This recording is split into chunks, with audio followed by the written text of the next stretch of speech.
think in the African Nations Championships, we're in the semi-final stage now. It's business at this stage, business or business. You blink, you're going to play in the third place. No final place for you. Nigeria will take on Sudan, and host country Morocco will take on Libya. Matches will go down tomorrow. Let's cross over to Marrakech, yes, in Morocco. That's where our man Irene Wawa is standing by. Irene has updates for us coming from the camp of the Super Eagles. Irene, good evening. Welcome to Sports Tonight. Good evening, Austin. Okay, I see you. I see you fired Austin, up tonight. That's it. I thought when I was in Tagia, I thought the cold weather would be it would be over, but getting here, Austin, well, that's serious. They'll deal with it the way the Super Eagles players are dealing with it. So just acclimatize those step. But you know what? At some point, I thought you were the one even pray for us to come back home, and then the Super Eagles player said, "No, you're going to stay here some more." What should we expect in the semi-finals? Well, Austin, it's going to be an interesting game, Austin. I was at a pre-match press conference today. The coach of the Sudanese, the Dark Hawks of Sudan, the Desert Hawks of Sudan, and the Super Eagles of Nigeria. I was at the press conference of both coaches, and they're all confident. They're all the coaches confident. The coaches are confident, and Austin, we're going to see a very, very, very interesting game. Irene, the coach Salisu Yusuf has disclosed that Sunday Falaye will be missing. Daniel Itodo will be missing. How much will the team miss those players? Well, yeah, the captain on the side, Ikechukwu, was there and said that. Well, those are not the only players in the team, that they have the capable players who could fill in for those injured players. Said there's no cause for alarm at all, that we should expect a good game from them. You read it in that quarterfinal match against Angola. The Super Eagles they brought out the BP machine and tested the blood pressures of Nigerians. It wasn't an easy; it was a very nervy match. With that experience and what you've been seeing in training, what should we be expecting in the semi-finals? Austin, I will share what I experienced at that game. Immediately after that, I told my cameraman, let's go to the mixed zone. I mean, it was over for Nigeria. We were already set up at the mixed zone, preparing for our interviews, and next thing we had goal, and we had to run back to the stadium. I was thinking maybe their goal lines, they've increased the score line, I mean, celebration from the journalists, the celebrations from Nigerians there. It was crazy. I had to join, at the celebration party. Austin, I told my cameraman, no, we have to take our camera back to the stadium. We must see the end of this game. And it was really an interesting one. I was at the training today.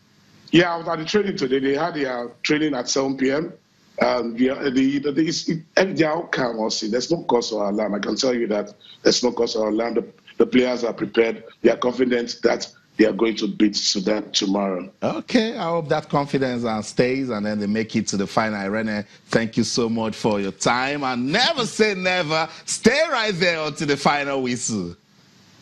Thank you, Austin. Thank you for having me. All right, thank you too. So that's it. Irene Wawan giving us updates right there from Marrakech. I thought it was cold in Tangier. Got to Marrakech and it was cold. But the players are getting to acclimatize, getting to know the weather. But Cosmos, what sort of experience was it for you in that match against Angola? Well, trust me, funny thing, I was calm. Call me the Octopus Cosmos. I said it was going to end 2-1. I told lots of people. No, you didn't predict that. You said Nigeria was going to win the championship. Well, that's what you said. But then, afterwards, spoke with some people, posted it on So when it was 1-0, 89th minute, you thought Nigeria was going to win. I just had that belief that Nigeria was going to win. And of course, in the 91st minute, especially that free kick and, of course, Okpotu scoring, I felt, and people were like, wow, you said so. And we watched the match, and when Ikechukwu Godwin scored, I was like, it's over. They won't score again, and that was just it. So, it's that kind of excitement. Fine. It is not an ideal situation. It's not an ideal team that, of course, we expect. And, of course, they made lots of blunders in that match. I felt that they had lots of mistakes in that one. They were very, very deficient when it comes to, putting the goals in the back of the net. But I felt that the resilience and, of course, the spirit of Nigeria was there. They never said never. And that was what I wanted to tell you, Rene. You never say never. Shouldn't have gone to the mixed zone. It was 3 minutes. And at the 90th minute, you went to the mixed zone. But, at the 91st minute, it's called, and I felt, okay, we can do this. But then they're going to be playing against Sudan. Let me give you a bit of stats with Sudan. Sudan have not lost any match in the African Nations Championship. And it's their A team.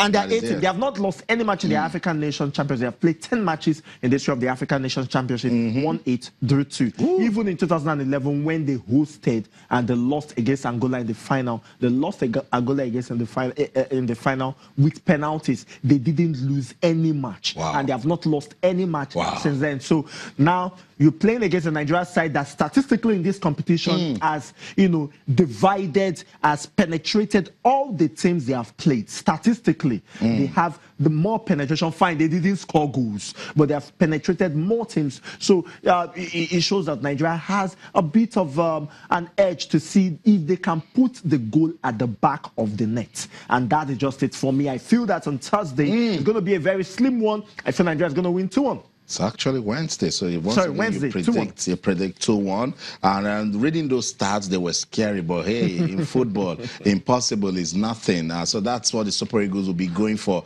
ways to break that record. Coach Imama says, I know it's going to be a tough match, but the Super Eagles are ready for it. Let's listen to Coach Imama. I'll be right back. At the end of the day, we're not disappointed because we came here with the belief that we're going to leave you on the 5th of February. And we're thankful that we're able to get out of this game. The worst, like I say, is over, because we've come from the back twice. We've lived dangerously twice. And I think everybody's going to look at the Sudan game as one very, very difficult game. Yes, we know that it's going to be difficult, but we'll take one game at a time. Sudan is going to come, and I think the harder they come, the harder they will fall. Whew. Okay, so take that to the back. Sudan, they're going to come harder than the harder they come, they will fall. Last punching line, the harder they come, the harder they fall. I think that is the optimism of the Nigerian. Is apart from being the coach, of course, he's a Nigerian as well. And of course, we're all optimistic. And he knows the quality in the team. He knows the quality in the team. But then, of course, the team would have a whole lot of problems because defensively, yes, the other defender, he told you, is out in this one. Okay. Would not be able to play in this one. So it has to do with Danladi.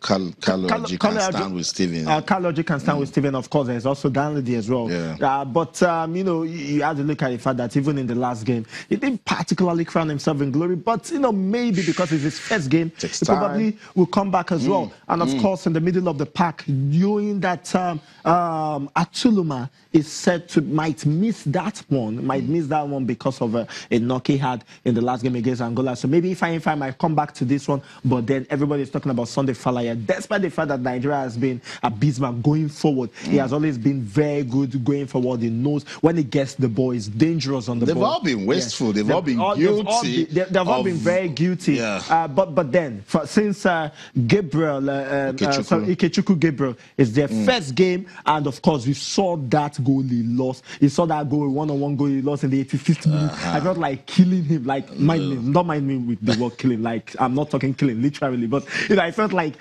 what is wrong with this guy? Akosua said he wasn't tense. Akosua said he was okay with that match. I felt, for goodness sake, just score this goal. At some point, I just wanted to read full-time analysis. I wasn't interested anymore. That was how nervy that match was. It was but it's all good. That's what it is. In football, anything can happen, and you never say never until the final whistle is blown. And Cosmos has done a good job in letting us know the record Sudan is bringing. Coach Imama says the harder they come, the harder they fall.